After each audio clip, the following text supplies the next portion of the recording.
Good morning, everybody. Welcome back to my channel, Patty Over 60. Today, we are going to talk about how to prepare for a job interview, specifically how to answer some of the most common interview questions. I've had a lot of experience with interviews lately, so don't go away because we are going to talk about it.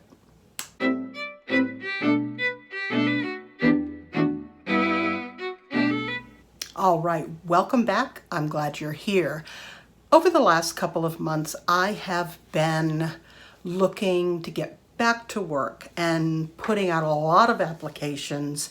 And because of that, I have had the opportunity to participate in a lot of interviews.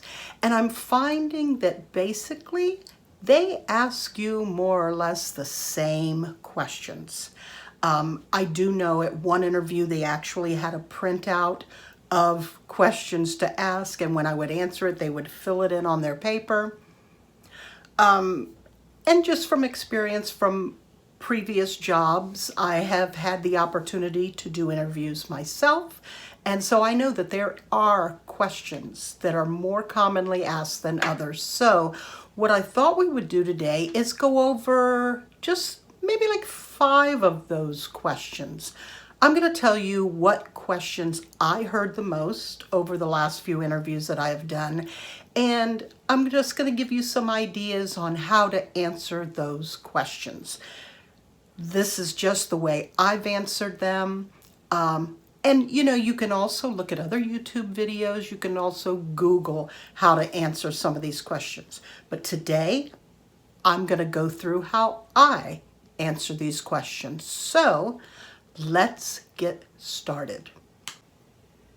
Now, these are going to be in no particular order, just the way I jotted them down.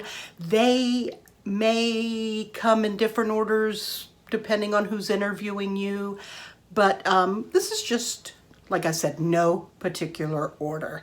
So I'm going to say question number 5 is, why are you leaving your current job? Now, this is a really good question and one that you should really think about before you answer it. Obviously, you don't want to speak badly about any job you had in the past, no matter how awful it was. The worst thing you can do is go into an interview and say, oh, gosh, the manager was horrible. They didn't like me. They gave me the worst shifts. I was just overworked and underpaid. You don't want to do that. You want to be very positive.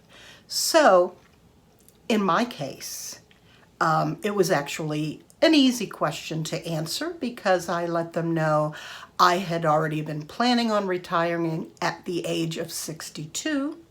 So in 2020, I did retire, and that is why I left the company. But you want to paint a picture of, basically you want them to hear you say, it wasn't them, it was me. And what I mean by that is things like, I'm really looking for a place with more opportunity for growth. I'm looking for a place where I can learn new things, have new experiences. You want to make it sound like, although this job was great, you have things within yourself that you want to improve, and you're looking out there to see if there's a better fit for that. Now, just a side note, I always recommend that you start looking for work before you leave your previous job. And basically, first of all, you want to make sure you're still getting income in. And also that makes it easier to answer that question because you can say, well, I am looking to learn, I'm looking to grow. I've heard your company has great opportunities for that. You can kind of promote. Always make it a positive answer, not a negative answer. So definitely they are going to ask you that question more than likely. Why do you want to leave your current job, or why did you leave your current job? Just keep it positive. All right, next question. Question number 4 is going to be, why do you want to work for us? Why do you want to work for our company? Again, you want to paint a positive picture. And for this, I recommend that you do your research. What do I mean by research? Well, take a look at the company that you are applying for, and whether it be Advent Health or it be Aldi, do the same thing. Take a look at the company, look at their website, and try to find things about them that you can say is something that would work for you. Maybe you want to say, well, I've heard great things about your company.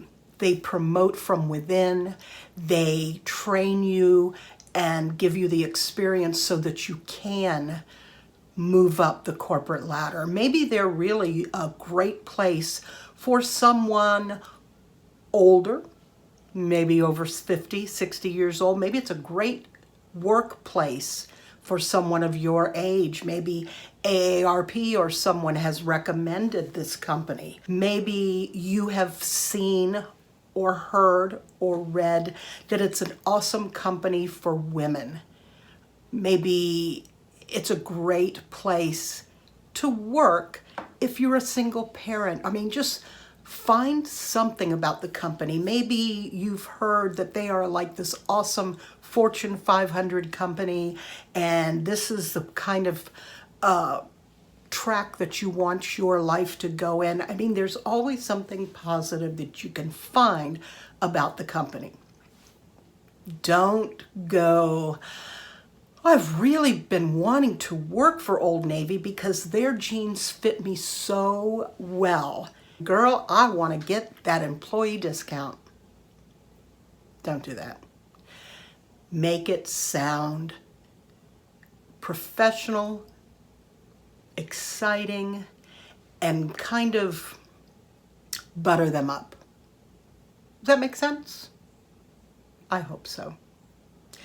That was another really good question that you may or may not hear. I heard it in maybe half of my interviews, but I thought it was a good one to talk to you about. Research who you are applying for, make some bullet points on them, and use that towards your interview if you get that question thrown out at you. All right. Question number 3. Where do you see yourself in 5 years? This question is easier for some, harder for others. Now, I'm 63 years old. Where do I see myself in 5 years? My mother's clock. Where do I see myself in 5 years? Well, ideally, I see myself traveling, enjoying the beach, vacationing and awesome bed and breakfasts or Airbnbs and hanging out with my family and blah, blah, blah, blah, blah. That's not what they want to hear. Even if it's the truth. You don't want to tell them that. You want to give them a really good story. For example, myself, what I tell them is, I see myself learning and growing within the company so that I become able to train new employees and bring them on my team. Something like this makes them know that you don't plan on leaving, and it gives them a positive spin. Now, if you're a younger person, then of course you can go the route of 5 years from now, I see myself moving up the corporate ladder, knocking on that glass ceiling. There are so many ways that you can answer this question. It's going to depend on where you are applying. I see myself, well, let's say, for example, you're fresh out of nursing school and you're going to go to work for a hospital. You could say, I see myself becoming a great nurse, maybe moving into a management position, a nursing supervisor, maybe getting enough medical background where I make the decision that it's time for me to continue my education, become a doctor. I don't know, there's just customize it to where you are applying and your life. Don't lie about it. I'm not going to tell them 5 years from now, I want to be CEO of the company. It's not going to happen. But I also don't want to tell them that 5 years from now, I'm hoping that, my ship has come in and I've won the lottery and I don't have to work anymore.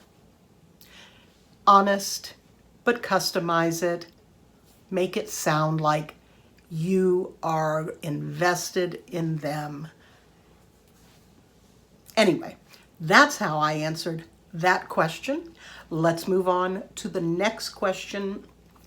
Now, this one here, you are more than likely, I think I heard this in every interview I did. They word it differently sometimes, but basically what they are asking you is, tell me of a time in one of your previous jobs where you have had the opportunity to work with a patient, customer, coworker that you didn't get along with or that you were having a difficult issue with. They may ask you, tell me about a time when you had a customer disagree with you.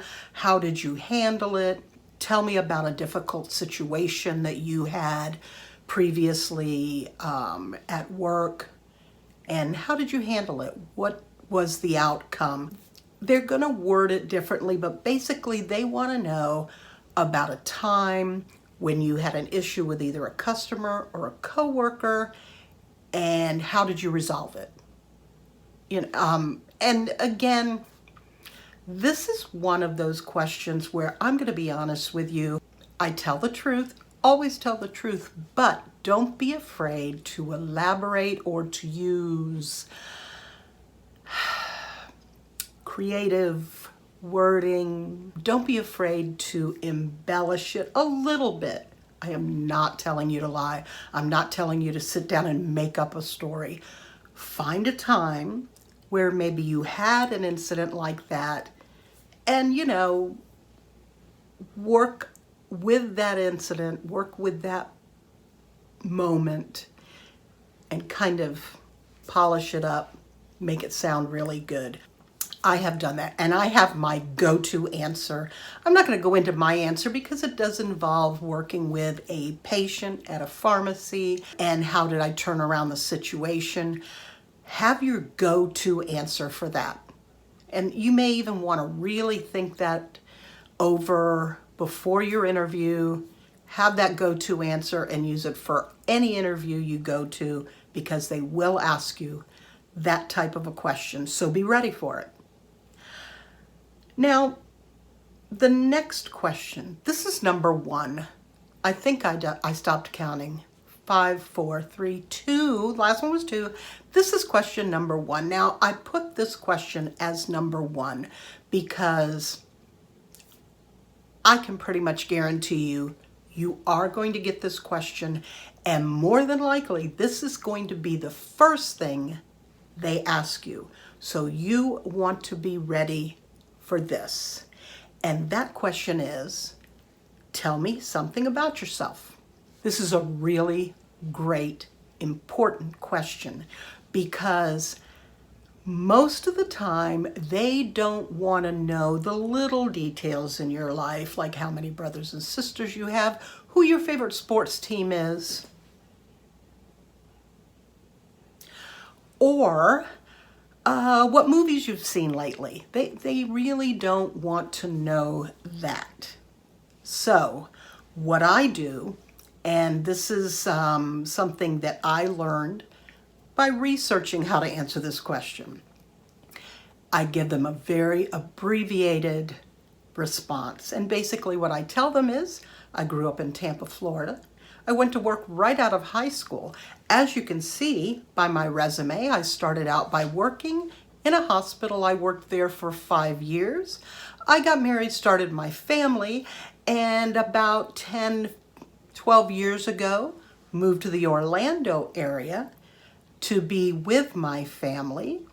And it is at that point that I started working for the specialty pharmacies that you see on my resume here in the Orlando area. And I give them a little detail there because there is a little space in there where I didn't work. I explained to them why. Again, just brief. I had, for a couple of years, I was not working because I did XYZ. Whether it be I went back to school, I took care of a family member, I traveled the world, I don't know.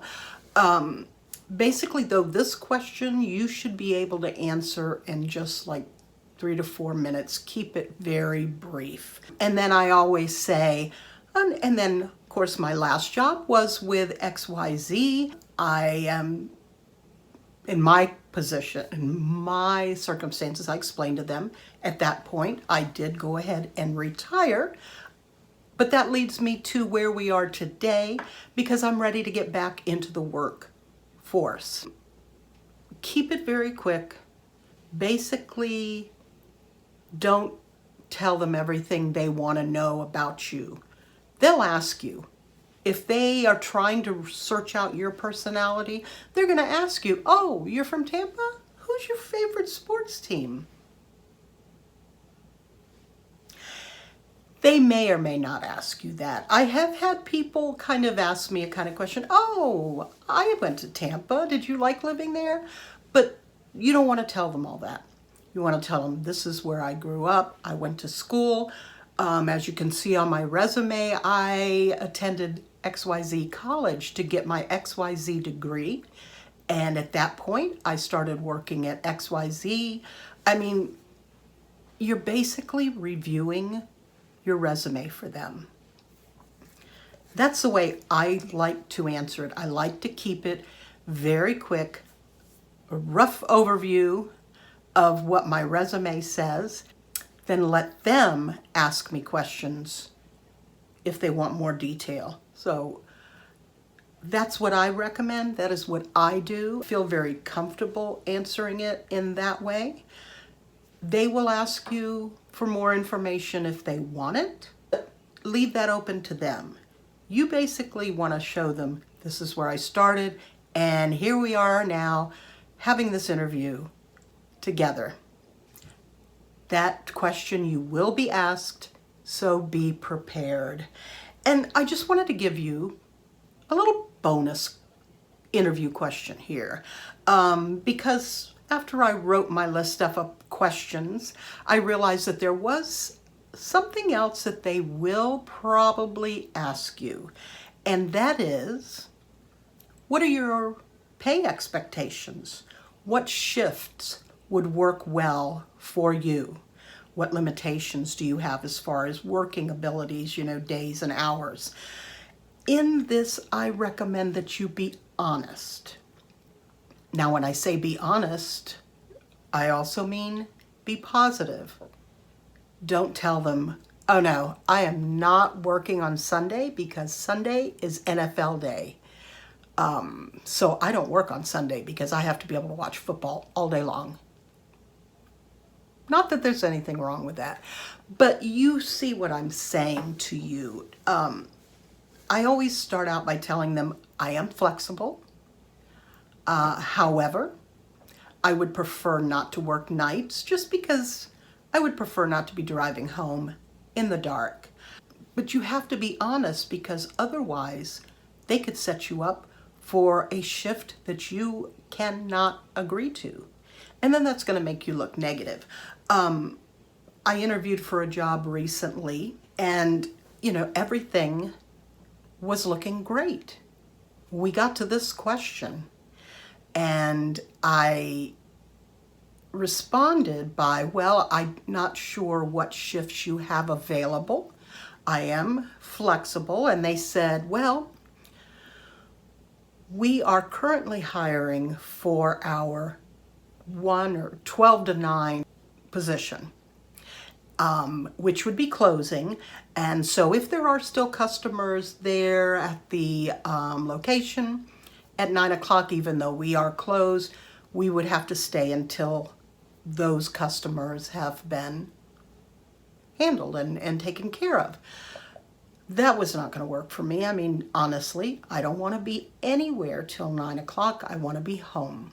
And so I was honest with them. I said, well, that shift is not going to work for me. I'm sorry, that is just way too late.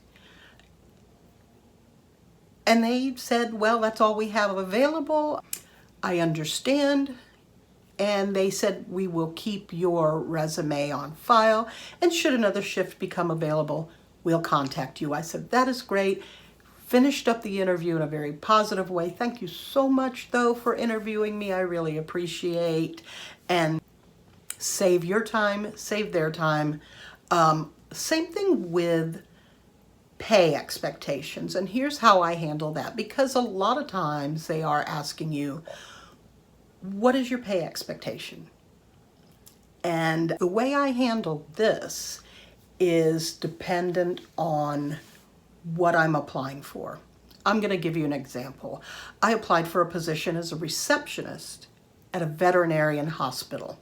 I've never worked for a vet office before. I've never worked as a receptionist before. No experience at all. Something I wanted to do, but I have no experience. And when I interviewed with the actual vet, he did ask me this question: what are your expectations as far as pay?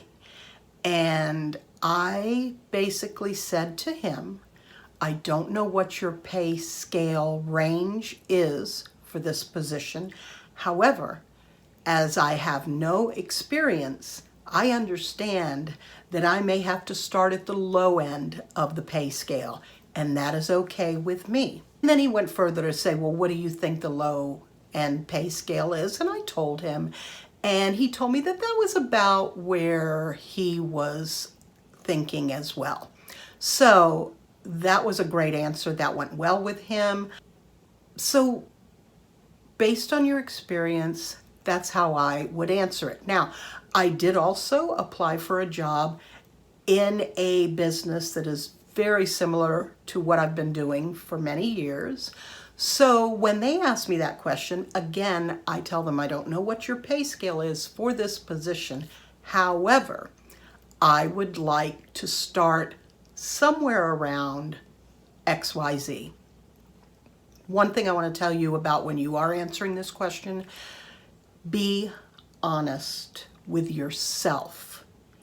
If you need to make more money because of financial responsibilities and you're trying to help yourself financially, don't agree to a low-paying rate. Be honest with them. You know, let them know, I would like to start at whatever figure it is. So in this instance, when you are talking about pay, I hope that you will be aware of what your needs are. Do you need to make a certain amount in order to be able to support yourself financially? If you do, make sure that you are using that figure as an area of where you want your starting pay to be. One good thing you can do is you can go on to I believe it's Glassdoor, I think it is, and you can actually pull up companies or job types, and it gives you basically like what the average pay range is for that particular job in your area. So you may want to consult that and have that in the back of your head when you're applying for work. But don't cut yourself short. If you need to start at $15 an hour, let them know, well, I would like to start around 15. And they're going to let you know, well, that's really not what we're paying. Or they may say, oh yeah, that's not a problem. In fact, we start at 16. That's going to help you. It's going to help them. So be sure to have that figure in your head as to what you need. It's going to be really helpful for your interview. All right. So those are the ones that I was being asked by all of these interviews I've had lately, and I've had quite a few. Some of them over the phone, some of them virtual, some of them face-to-face. Basically, you're getting the same questions asked of you. So take a look at these questions and just kind of see how you would answer them. My tip for you as far as interviewing is research and rehearse. Research the company, research these questions, research the pay, and then rehearse before your interview. I rehearse more than any actor on Broadway right now. I'm telling you, when I do my interviews, I am constantly rehearsing in the shower, sitting in my backyard, driving down the street. I'm always rehearsing my interview questions. So I think that would be a great thing to do. Research, rehearse. So there you go. Those are my questions, my tips, my suggestions, and my personal responses. I hope this has been helpful for you. I hope that you have a great success in finding that job that you want. Without going into detail, I have a really, really good feeling about a current job that I actually had a virtual interview for right before I came on camera with you. So keep your fingers crossed, keep your toes crossed, say a little prayer. This might be a good job for me. Anyway, that is what I wanted to talk to you about today. If you have enjoyed this video, please give it a thumbs up. If you didn't enjoy it and you give it a thumbs down, let me know why, because I'm always open to suggestions, critiques. Let me know what you think. If you have learned something from this, or if you know somebody who would really benefit from hearing my little suggestions, please share this video. And of course, if you are not already subscribed, please subscribe to my channel. I talk about job hunting. I talk about traveling. I talk about reselling vintage and thrift store items. I talk about life over 60. Anyway, that is it for today. Thank you so much for watching. Good luck, and I'll talk to you later.